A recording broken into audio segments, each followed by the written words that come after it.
ನಮಸ್ಕಾರ ಎಲ್ಲ ನನ್ನ ಸ್ನೇಹಿತೆಯರಿಗೂ ಹಾಗೂ ನನ್ನ ವ್ಯೂವರ್ಸ್ಗೂ ನನ್ನ ಸಬ್ಸ್ಕ್ರೈಬರ್ ಮಾಡಿರ್ತಕ್ಕಂಥ ಎಲ್ಲ ಸ್ನೇಹಿತರಿಗೂ ನಮಸ್ಕಾರ. ಇವತ್ತು ನಾನು ಒಂದು 10 ನಿಂಬೆಹಣ್ಣಿನ ಉಪ್ಪಿನಕಾಯಿನ ದಿಢೀರಂತ ಯಾವ ರೀತಿ ಮಾಡೋದು ಅಂತಂದೇಳಿ ತೋರಿಸ್ತಾ ಇದ್ದೀನಿ ಸ್ನೇಹಿತರೆ. ನೋಡಿ, ಮೊದಲು ನೀಟಾಗಿ ವಾಶ್ ಮಾಡ್ಕೊಂಬಿಡೋಣ. ನಾವು ವಾಶ್ ಮಾಡಿಕೊಂಡು ಒಂದು ಟವಲ್ಲು ಅಥವಾ ಒಂದು ಕಾಟನ್ ಬಟ್ಟೆ ಏನಿರುತ್ತೋ ಅದು ಈ ರೀತಿ ತುಂಬಿರುತ್ತೆ, ತುಂಬೂ ತೆಗಿಬೇಕಾಗತ್ತೆ. ಇದನ್ನು ನೀಟಾಗಿ ನೀರಿನ ಅಂಶ ಎಲ್ಲ ಹೋಗಬೇಕು ನೋಡಿ. ಅದು ನೀರಿನ ಅಂಶ ಎಲ್ಲ ನೋಡಿ ಈ ರೀತಿ ತೋರಿಸ್ತೀನಿ ನಾನು ನಿಮಗೆ.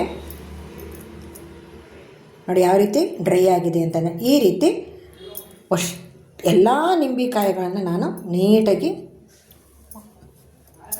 ಒಂದು ಟರ್ಕಿ ಟವಲ್ನಿಂದ ವಾಶ್ ಮಾಡ್ಕೊಂಬಿಡ್ತೀನಿ ನೋಡಿ.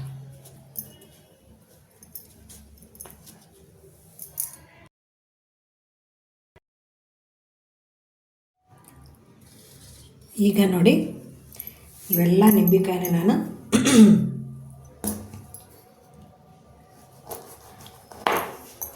4 ಭಾಗ ಸಾಕು, 4 ಭಾಗ ಮಾತ್ರ.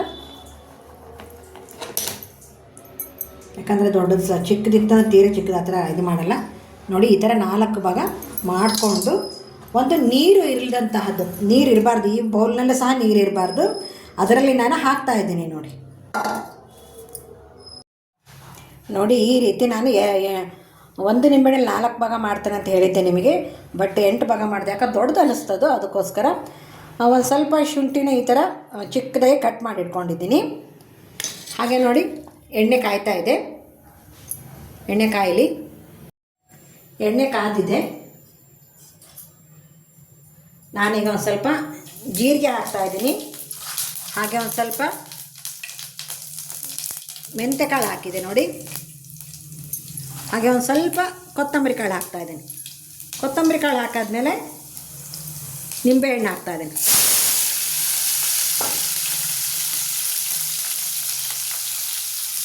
ನಿಂಬೆಹಣ್ಣು ಹಾಕಾದ್ಮೇಲೆ ನಾನು ಶುಂಠಿನ ಹಾಕ್ತಾಯಿದ್ದೀನಿ.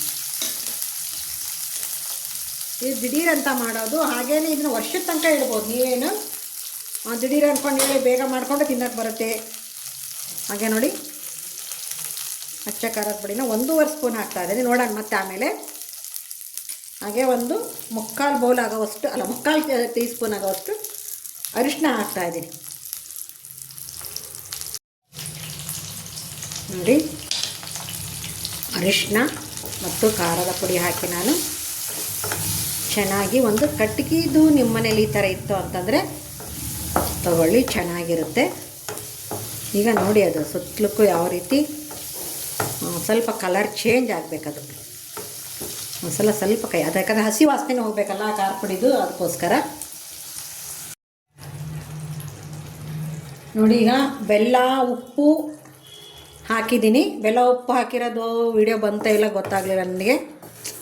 1 ಬೌಲ್ ಬೆಲ್ಲ ಹಾಕಿದೆ. ಹಾಗೆ 1 ಬೌಲ್ ಅಲ್ಲ, ರುಚಿಗೆ ತಕ್ಕಷ್ಟು ಉಪ್ಪು, 1 ಬೌಲು ಬೆಲ್ಲ ಹಾಕಿದ್ದೀನಿ. ನೀರು ಹಾಕಿಲ್ಲ ನಾನು. ಹಾಗೇ ಇದನ್ನು ಕುದಿಲಿಕ್ಕೆ ಬಿಟ್ಟಿದ್ದೀನಿ ನೋಡಿ. ವಿಡಿಯೋ ಆನೇ ಇಲ್ಲ, ಸುಮ್ಮನೆ ಮಾತಾಡ್ತಾ ಇದ್ದೆ. ಈಗ ನೋಡಿದೆ ನಾನು, ದಯವಿಟ್ಟು ತಪ್ಪು ತಿಳ್ಕೊಬೇಡಿ.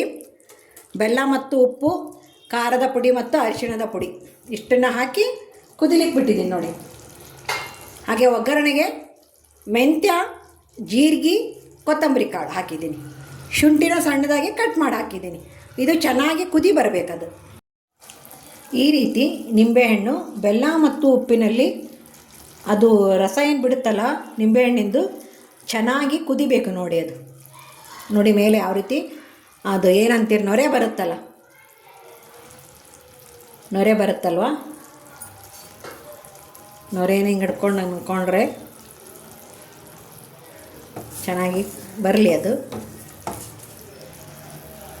ಚೆನ್ನಾಗಿ ನೊರೆ ಬಂತು ಅಂತಂದರೆ ರೆಡಿ ಆಗಿದೆ ಅಂತಲೇ ಅರ್ಥ. ಆದರೂ ಇನ್ನೊಂದು 2 ನಿಮಿಷ ನಾನು ಕುದಿಸ್ತೀನಿ. ಯಾಕಂದರೆ ಒಂದು ಸ್ವಲ್ಪ ನಿಂಬೆಕಾಯಿ ಅದು ಅದರಲ್ಲೇ ಬೆಂದಂಗೆ ಆಯ್ತು ಅಂತಂದರೆ ಬೇಗ ಅದೇನೋ ಅಂತಾರಲ್ಲ, ಬೇಗ ರೆಡಿ ಆಗುತ್ತೆ ಅಂತ, ಅಷ್ಟೇ, ಇನ್ನೇನಿಲ್ಲ.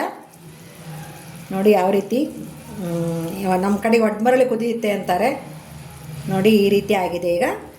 ಈಗ ಇದಿಷ್ಟು ನೀರಿದೆ ಅಲ್ಲ,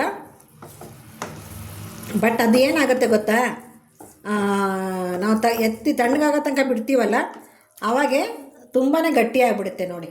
ಇದನ್ನು ನಾವು ಒಂದು ಗಾಜಿನ ಬಾಟ್ಲಿಯಲ್ಲಿ ವರ್ಷಗಟ್ಟಲೆ ಸ್ಟೋರ್ ಮಾಡ್ಬೋದು, ಏನೂ ಆಗೋದಿಲ್ಲ ಇದು. ಬನ್ನಿ ಈಗ ಸ್ಟವ್ ಆಫ್ ಮಾಡಿ ನಾನು ಇದನ್ನು ತಣ್ಣಗಾಕೆ ಬಿಟ್ಟುಬಿಡ್ತೀನಿ. ನೋಡಿರಿ ಹೆಂಗೆ ಅದು ಗಟ್ಟಿ ಆಗೈತಿ ಅಂದ್ಕೊಂಡು. ಇನ್ನೂ ಬಿಟ್ಕೊಂತ ಹೋದಂದ್ರೆ ಇನ್ನೂ ಗಟ್ಟಿ ಆಕತ್ತದು ನೋಡಿ. ಇದೆಲ್ಲ ಕೈಯಾಡ್ತಾ ಇದ್ದೀನಿ. ಓಕೆ ಸ್ನೇಹಿತರೆ, ಈಗ ಇದು ನಾನು ನೋಡಿ ಈ ಥರ ಒಂದು ಗಾಜಿನ ಬರಣೆ ತೊಗೊಂಡಿದ್ದೀನಿ. ಸ್ವಲ್ಪ ಉಪ್ಪು ಹಾಕಿಬಿಟ್ಟಿದ್ದೀನಿ. ಉಪ್ಪು ಹಾಕಿ ತೆಗೆದು ಈಗ ಇದಕ್ಕೆ ನಾನು ಹಾಕ್ತಾಯಿದ್ದೀನಿ. ಯಾಕಂದರೆ ಕಳಿಯುತ್ತೆ, ಅದು ಚೆನ್ನಾಗಿ ಅನಿಸುತ್ತೆ ಅಂತ ಹಾಕಿ ತೋರಿಸ್ತೀನಿ ನಿಮಗೆ. ನೋಡಿ ಈ ಥರ ಗಾಜಿನ ಬರಣೆಯಲ್ಲಿ ಹಾಕಿಡಿ.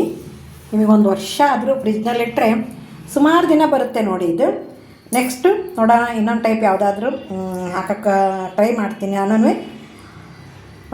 ನಿಂಬೆಹಣ್ಣು ಕಳಿತಾದ್ಮೇಲೆ ಬೆಲ್ಲ ಯಾವ ರೀತಿ ಹಾಕಬೇಕಂತಲೂ ತೋರಿಸ್ತಾ ಇದ್ದೀನಿ ಸ್ನೇಹಿತರೆ. ಈ ವಿಡಿಯೋ ನಿಮಗೆ ಇಷ್ಟವಾಗಿದೆ ಅಂದ್ಕೊತೀನಿ. ಇಷ್ಟವಾದ ತಕ್ಷಣ ದಯವಿಟ್ಟು ಸಬ್ಸ್ಕ್ರೈಬ್ ಆಗಿ, ಹಾಗೆ ಲೈಕು ಮತ್ತು ಶೇರ್ ಮಾಡೋದನ್ನು ಮರಿಬೇಡಿ.